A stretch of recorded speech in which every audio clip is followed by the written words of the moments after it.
के खिलाफ हमारी आप सभी से अपील है कि आप अमन का संदेश दें। हिंसा करने वाले किसी भी शख्स का आप साथ ना दें। इंसानियत के दुश्मनों के खिलाफ न्यूज इंडिया आज एक मुहिम चला रहा है, जहां शांति, अमन और भाईचारे का संदेश है, जहां नफरत की कोई जगह नहीं है, क्योंकि हिंसा ही हिंसा को जन्म देती है। हमारा प्रयास है कि हम ऐसी खबरों को अपने चैनल पर ना दिखाएं जिससे हिंसा भड़के, जिससे देश का माहौल खराब हो। कृपया आप भी शांति बनाए रखें।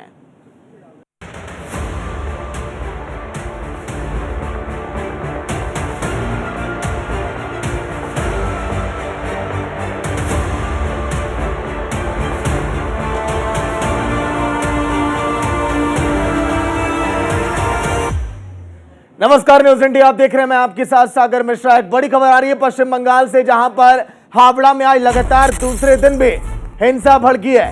हावड़ा हिंसा मामले में 70 लोगों की गिरफ्तारी। 13 जून तक इंटरनेट की सेवाएं बंद। बीजेपी पुलिस सेना तैनात हो। हावड़ा में आज दूसरे दिन भी हिंसा भड़की है। हावड़ा हिंसा मामले में 70 लोगों को गिरफ्तार किया गया, लेकिन देश भर में लगातार ये प्रदर्शन और हिंसा की तस्वीरें, ये बहुत गलत संदेश। हमारा देश आखिर किस तरफ जा रहा है? पश्चिम बंगाल से इस वक्त की बड़ी खबर, तस्वीरें आप देखिए, जहां पर आंसू गैस के गोले छोड़े जा रहे हैं। एक लोगों की मौत भी हो गई और फायरिंग तक की गई।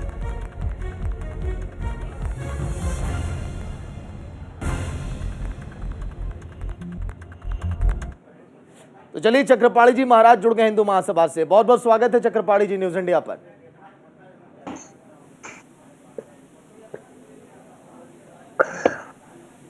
चक्रपाणी जी, बेटा क्या तो आवाज मिल पा रही है?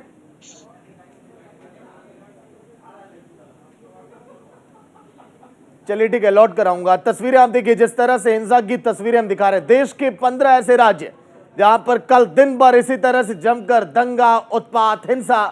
हालांकि न्यूज इंडिया लगातार ये अपील कर रहा है, शांति का पैगाम, अमन का संदेश हम देना चाहते हैं। लोगों को ये बताना चाहते हैं कि इससे कुछ भी हासिल नहीं होगा। हावड़ा की ये तस्वीरें आज के दिन की बहुत कुछ कहती है कि ये हंगामा आखिर कब तक चलेगा देश के अंदर। मंदिर मस्जिद की लड़ाई तो आपने देखी, लेकिन अब पैगंबर मोहम्मद को लेकर जिस तरह से बयान सामने आया बीजेपी की प्रवक्ता का, लेकिन उसके बाद कार्रवाई तो की बीजेपी ने, लेकिन सड़कों पर इस तरह से उत्पात, हिंसा, आखिर इसके पीछे कौन? क्योंकि देश के 15 से 16 राज्य जहां पर जमकर इसी तरह से हिंसा भड़की और दंगे की आग में झुलसता ये पूरा देश कल के दिन दिखाई दिया।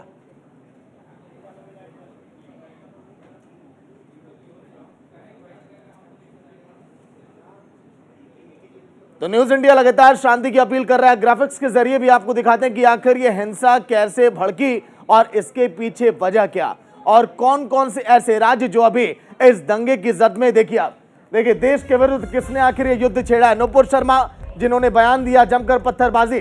नुपुर शर्मा के खिलाफ ये प्रदर्शन लगातार जारी है और पत्थरबाजी, देसी बम से हमला किया गया।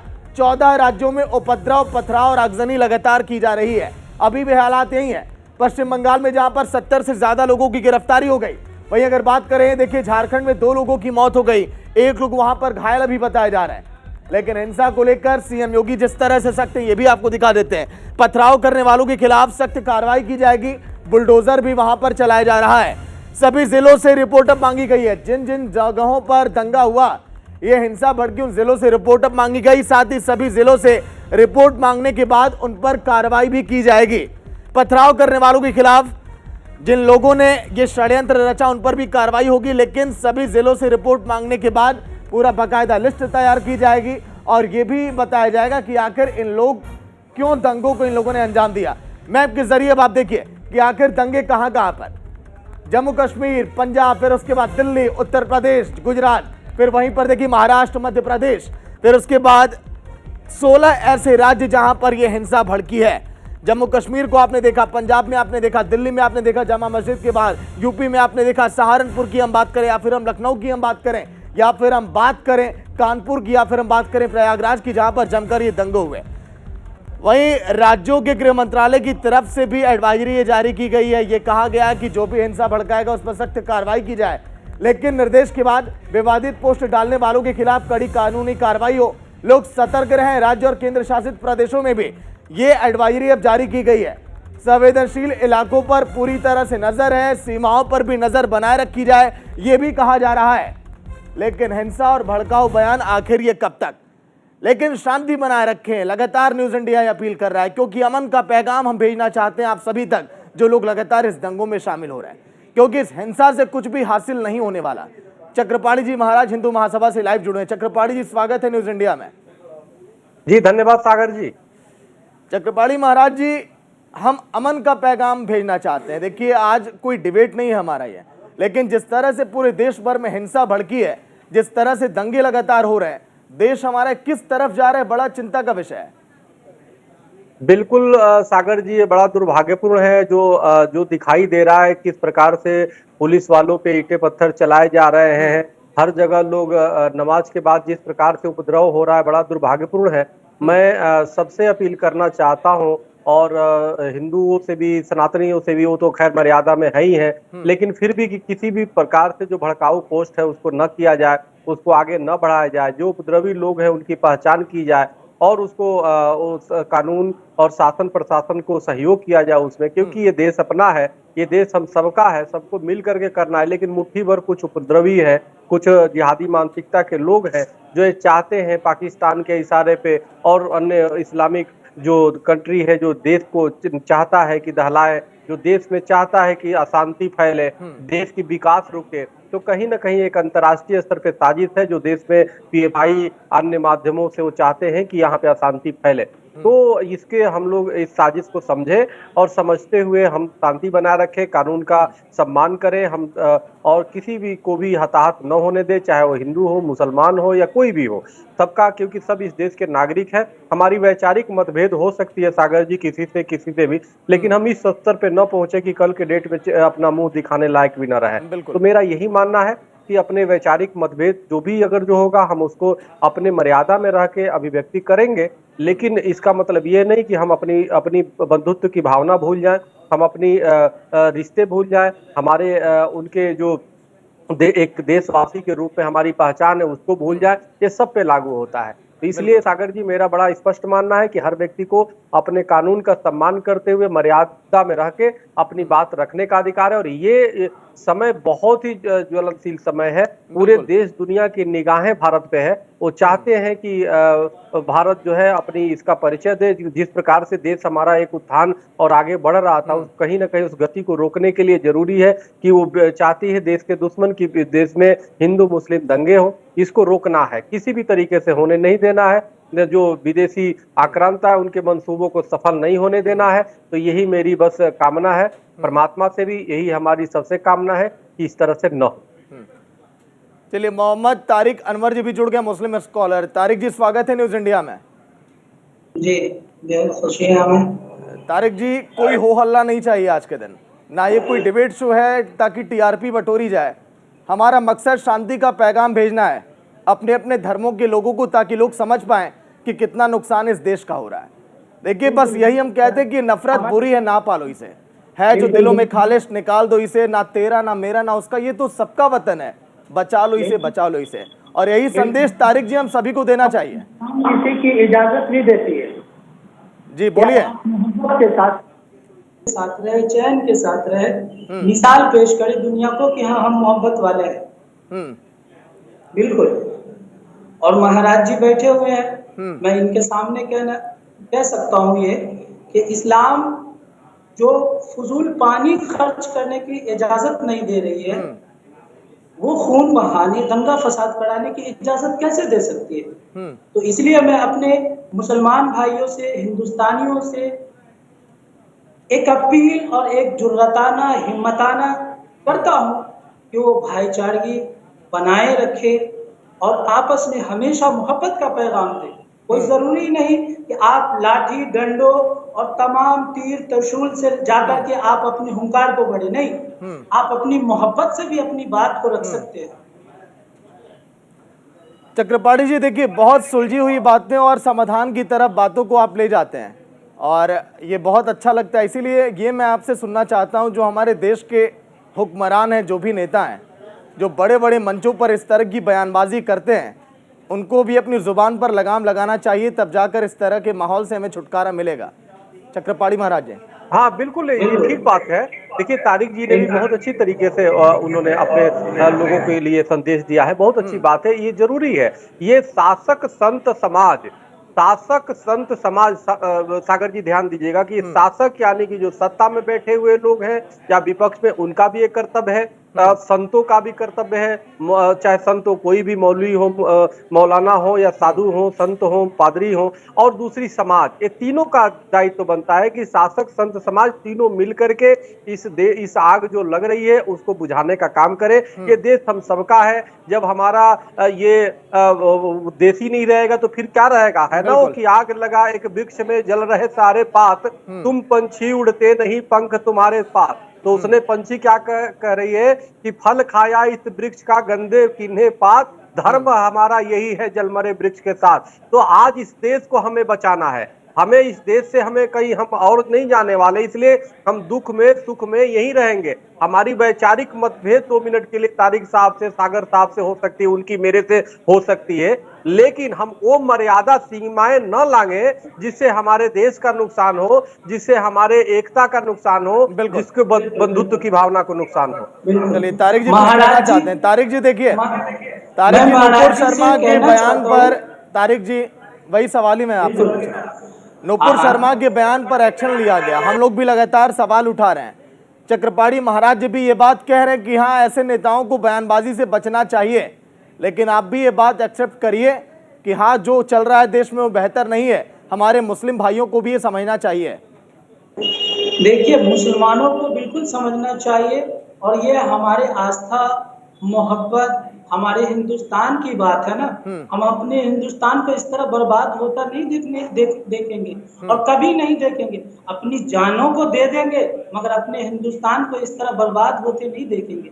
उस चीज, इन तमाम चीजों के लिए मैं अपने मुसलमान भाइयों से अपील करूंगा कि आप इस तरह उपद्रव न करें कि आपकी छवि दूसरे मुल्कों में, आपकी छवि दूसरे कम्युनिटी में इस तरह का गंदा जाए, बल्कि आप इस तरह मोहब्बत पेश करें कि आपको देख करके लोग कहे कि हाँ वाकई कोई मुसलमान है, वाकई कोई प्रदर्शन कर रहा है, वाकई कोई अपनी बात को रख रहा है। और महाराज जी के सामने फिर मैं एक बात आपके स्टूडियो में स्पष्ट करना चाहता हूं कि मैं 1, 2, 3 नहीं बल्कि 5-5 दफा इस हिंदुस्तान की मिट्टी को अपने माथों से लगाता हूं और चूमता हूं और मिसाल देता हूं कि ऐ मेरे वतन की मिट्टी, मैं तुझसे इतनी मोहब्बत करता हूं कि मैं तुझको हमेशा अपने पेशानी पे लगाता हूं। तारिक जी अपने देश की मिट्टी को आप माथे पर लगा रहे हैं, अमन का पैगाम आप भेजना चाहते हैं, लेकिन मुस्लिम भाई लोग समझ नहीं पा रहे हैं।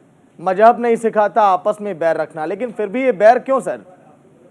देखिए हमेशा एक चीज याद रखी जाए कि पूरे तालाब में अगर एक मछली को मर जाने से, अगर पूरे तालाब के मछली को मर जाने की घोषणा कर दी जाए तो ये बेहतर नहीं है, ये बेहतर नहीं है, बल्कि उसके लिए पूरी कौम को बदनाम कर लिया जाए, ये बेहतर नहीं है। इसलिए किसी 1, 2, 3 इसको देख करके हम कोई फैसला नहीं ले सकते। इस्लाम इसकी हमेशा और कभी भी इजाजत नहीं देती। चक्रपाणी महाराज जी देखिए, सुबह से लगातार न्यूज इंडिया अपील ये कर रहा है कि देश भर में शांति का माहौल बना रहे।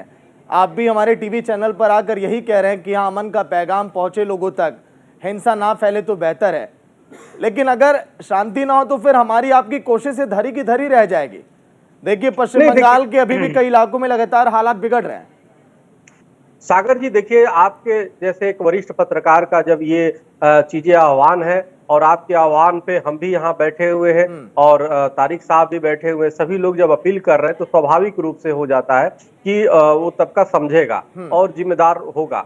तो निश्चित रूप से अगर जो हर व्यक्ति अपने अपने स्तर पे काम करे, हाँ ठीक है, तो जो नेता है जो बड़बोलेपन में अपना बयान दिया करते हैं, असुद्दीन ओवैसी जैसे लोग और तमाम और भी लोग हैं, तो उनको अपनी निश्चित रूप से कानून भी अपनी शिकंजे में ले रहा है। अभी एफआईआर भी दर्ज हुआ है, तो ये जरूरी है। अगर पहले ही ये कदम उठाया गया होता तो शायद ये हालात नहीं होते। अगर पहले ही लोगों की जो बड़बोलेपन वाले लोग हैं अगर उन पे कार्रवाई हुई होती तो शायद ये स्थिति नहीं आती। लेकिन चलिए जो भी हुआ, अभी जो भविष्य में कोई भी अप्रिय घटना न हो इसके लिए हम अपील करते हैं और हम निवेदन करते हैं तमाम हिंदू सनातनियों से, तमाम मुस्लिम भाइयों से भी निवेदन करते हैं कि कोई भी ऐसे चीजें न करें जिससे कि लोग आप कल के डेट में मुंह दिखाने लायक न रहे। अपने ही देश में अपने ही पुलिस वालों पे पत्थर फेंकना कहीं से भी जायज नहीं है। वो आपके भाई हैं, आपके घर के हैं, तो इसलिए हमें इस चीज को समझे। हाँ, अपनी जो राइट है उस अनुसार हम अपना कर सकते हैं, संवैधानिक दायरे में रह करके हम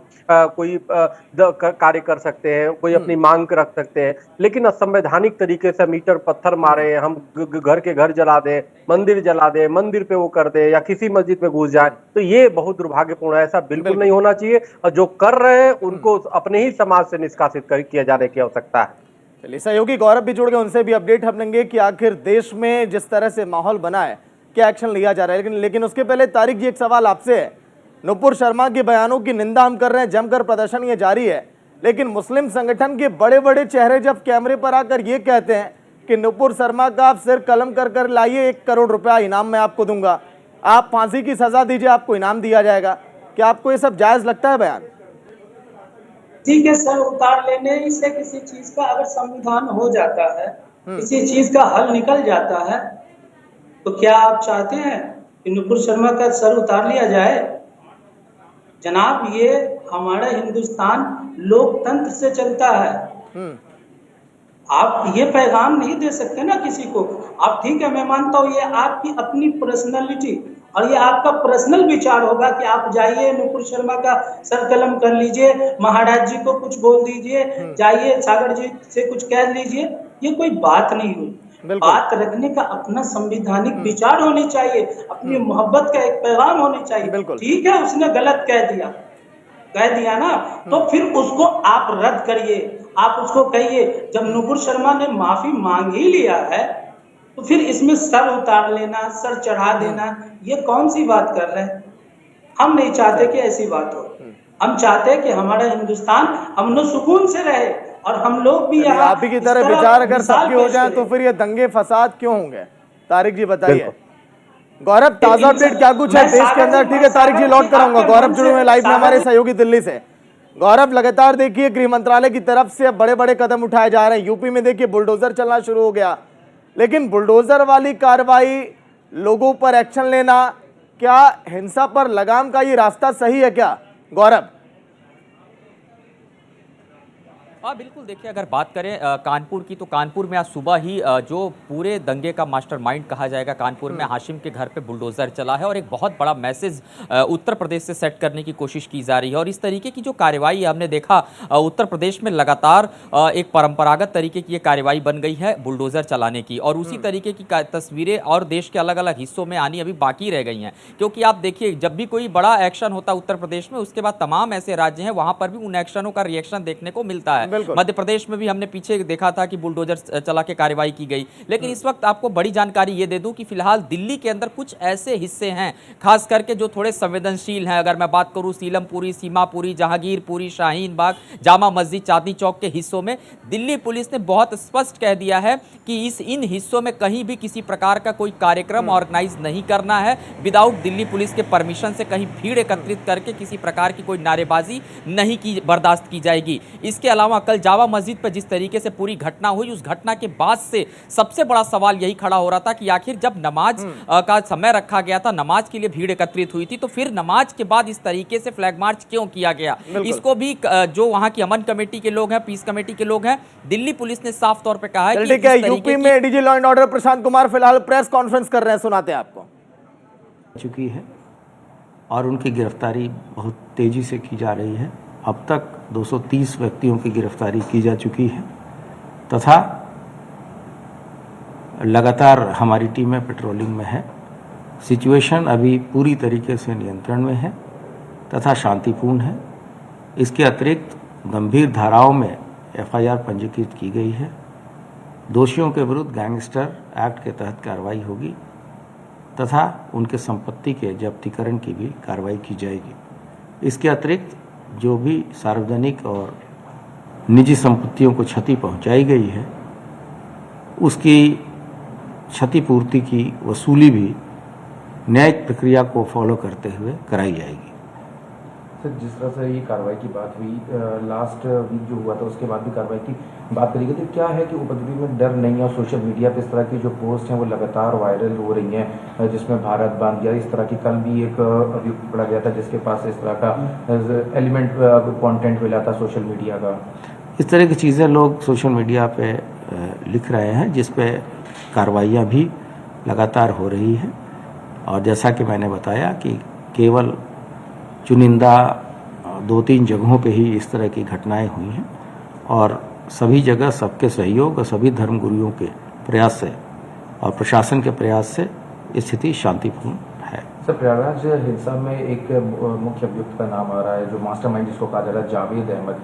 सर, ये क्या अभी एंगल है, क्योंकि जावेद अहमद खुद को एक्टिविस्ट बताते हैं और उनका जो बैकग्राउंड है वो भी एक्टिविज्म में, उनके घर के लोग जेएनयू में भी, तो अभी उसमें क्या कुछ नया एंगल निकल गया है? हाँ, स्थानीय प्रशासन द्वारा ये अवगत कराया गया है कि उसको डिटेन किया गया है और उसके विरुद्ध न्यायिक तरीके से कार्रवाई की जा रही है। सर, लोगों ने, आसपास के लोगों का कहना है कि जो हिंसा में लोग शामिल हुए थे यहाँ के नहीं थे, बाहर के, तो जैसा देखा गया कल हावड़ा में या कई और जगह पे हिंसा हुई, तो क्या CANRC की तरह इसमें भी कुछ लोग हैं जो बाहर से बुलाए गए हैं जो पूरा ये करवाने के पीछे मास्टर वो कर रहे हैं? PFI का एक एंगल हुआ था। इन चीज़ों का इस प्रकरण से कुछ लेना देना नहीं है और वर्तमान में विवेचना चल रही है। अगर कोई ऐसी बात आएगी तो हम आपके साथ शेयर करेंगे। एक आखिरी सवाल है, कानपुर में भी आज बुलडोजर चला, प्रयागराज में भी अब बुलडोजर की कार्रवाई की बात कही जा रही है।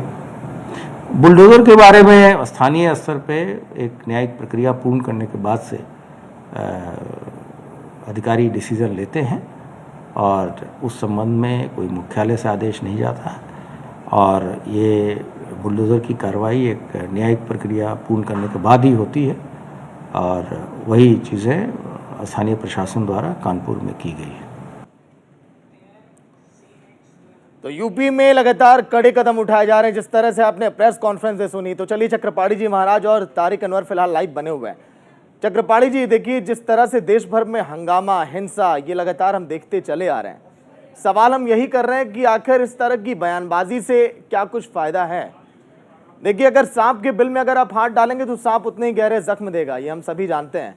तो क्या जो बुलडोजर वाली कार्रवाई चल रही है दंगाइयों के घर पे, क्या एक समाधान का वो रास्ता आपको सही लगता है? चक्रपाणी जी।